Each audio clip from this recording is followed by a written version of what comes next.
Friends, 1130 days of war between Russia and Ukraine. In southern war zone in Zaporizhia Oblast, Russians advanced towards Komar and consolidated their control over northwest of Dnipro, Energia, Burlatsky, and Privilne districts. It also continuing its offensive operations from Privilne direction towards Vilnipol and towards Veziloe. In east, adjacent to Zaporizhia, Kurakho sector towards Bogatirsk, Russians advancing towards Komar, Utradny, and Bogatir. They have entered in central part of Razliv and Kostiantynopol. Shribne has been captured. Towards Andrivka, Alexievka direction, fierce battle is on. Russians have made gains. They also advance towards southern Bogdanovka, almost approximately 3 square kilometer. Further towards Pokrovsk direction, Russians advanced in northern Uspenivka and also from south of Novo Alexandrovka. Russians broke through Ukrainians' defense line west of Nadezdinka and reached Kotyarovka. Kotlyaarovka is approximately 4 kilometers from Dnipropetrovsk border. They also advanced in north of Lasivka. In northeast Ukraine, Russians have captured Krasnoye Pervoe, which is in Davorikna Bridgehead. They advanced here in south of Zapadne and in north Kupiansk towards Malaya Shopkovka and have even captured small villages Kondrashovka from where Kupiansk is less than 4 kilometers.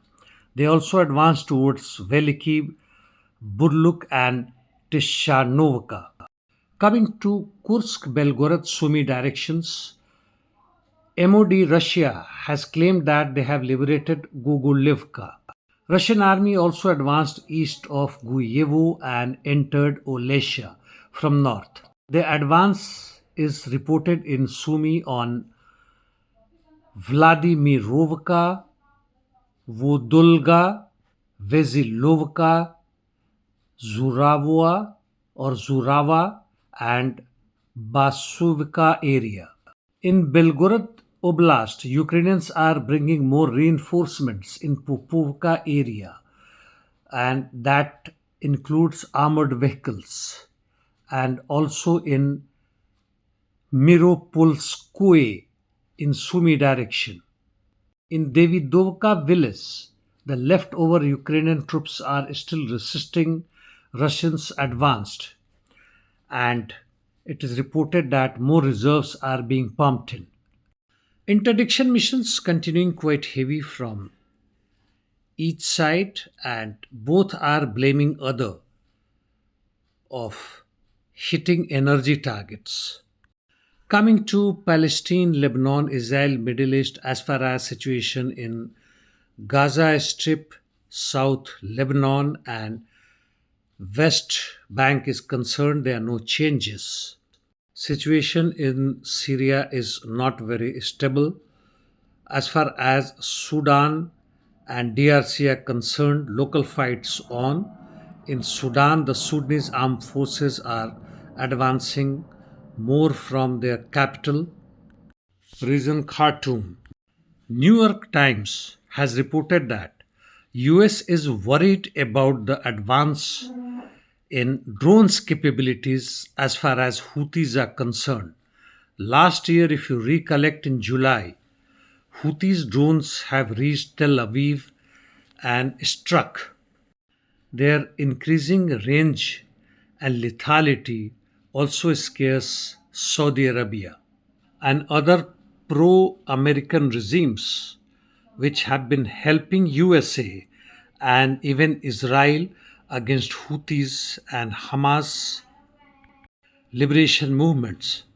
Venezuelan President Maduro reportedly said Imbecile Rubio comes out threatening Venezuela from Guyana.